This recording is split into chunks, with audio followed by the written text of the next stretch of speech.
Hello and welcome to Maths with Jacob. This lesson will focus on decimal to a fraction worksheet.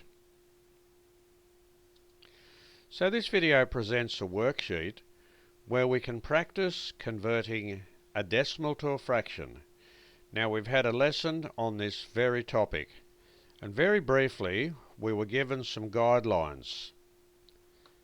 If there is one digit after the decimal point, move the decimal point one place to the right and place the resultant number over 10. If there are two digits after the decimal point, move the decimal point two places to the right and place the resultant number over 100. If there are three digits after the decimal point, move the decimal point three places to the right and place the resultant number over 1000.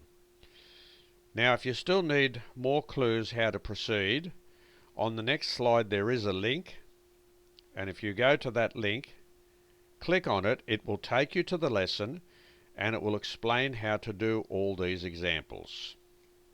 So if we look at this one for example, the guidelines tell us to move the decimal point three places to the right and place the resultant number over 1000. When we do that, we do end up with a fraction, but you have to look at it very carefully, and if it can be simplified, then we have to simplify the fraction. That's important, so we have to write the fraction in simplest form. Moving over to this one here. Here we have four digits after the decimal point. Those zeros are very important and they are counted. So we move that decimal point four places to the right and we place the resultant number over 10,000. And then we look at the fraction. It can be simplified, so we simplify it. And it's exactly the same with number 16.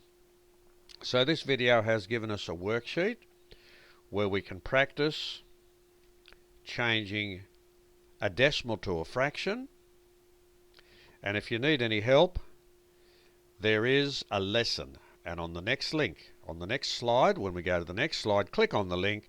It'll take you to the lesson and it will explain how to do all of these examples.